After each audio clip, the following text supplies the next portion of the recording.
Hey guys, it's day 2. We're about to do the next exercise. Remember, if you're sitting down, get up. If you're standing up, sit down. And what I would like you to do today is brush your teeth using your weak hand. So you should use the hand that's not your dominant hand that you're not using usually throughout the day.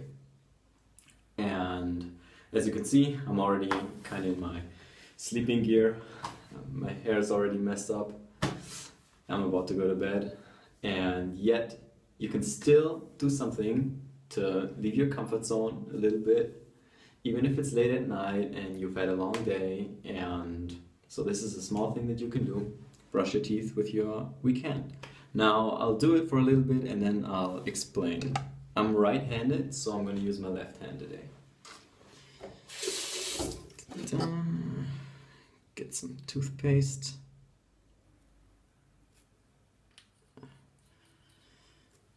And here we go.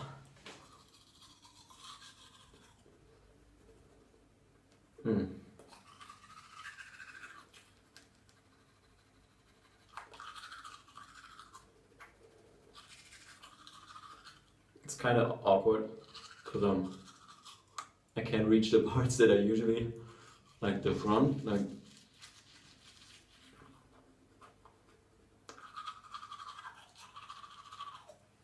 it's very weird for me. Like normally I would like, but now totally different.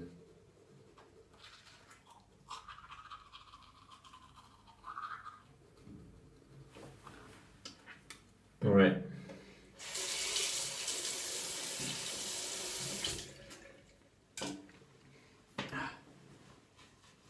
Well, should be enough for now. So why did I ask you to do this? Well, two things. The first thing is willpower.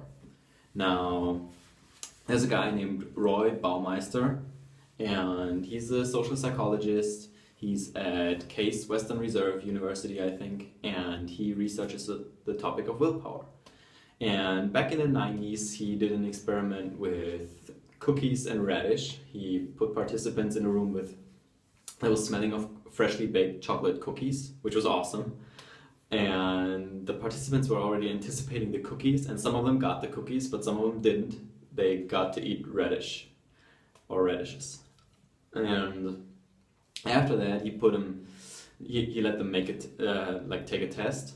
And what he found was that whoever didn't get what they expected, and because they had to eat the radishes, they did far worse on the test. So he basically found out that willpower is a depletable resource, and that your willpower gets used up over the day every time you have to resist a temptation, or you're facing a challenge, or you have to push through something. So that was huge insight at the time, and ever since he found ways to increase it and improve your willpower. And he found out that making small changes to your habits is one way you can do this. So, for example, use your left hand to open bottles, pour your tea or coffee, use the mouse on when you're on your computer at work, cut something with scissors with your weak hand. There's plenty of ways you can use you can even learn to write with your weak hand, and that will greatly improve your willpower. But not only that, also what's more, other studies have found that when you're using your strong hand, so for me that would be the right hand for right-handers, only one side of your brain is active. So for me as a right-handed person, only the left side of my brain is active when I'm using my right hand. Now, when I'm using my left hand, both sides of my brain are active.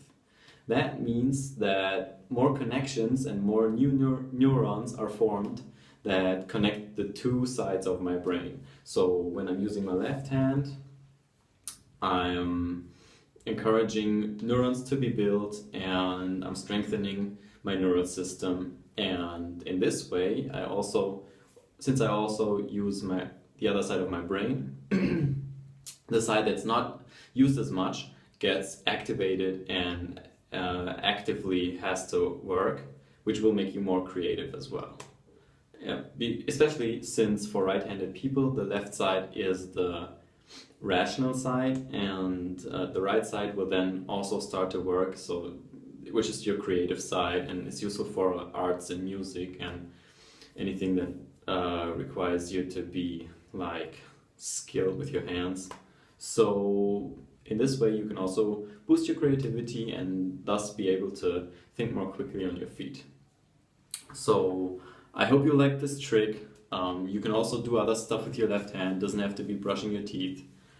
You can, you know, experiment with this, try various things. I hope you enjoyed this, and see you tomorrow.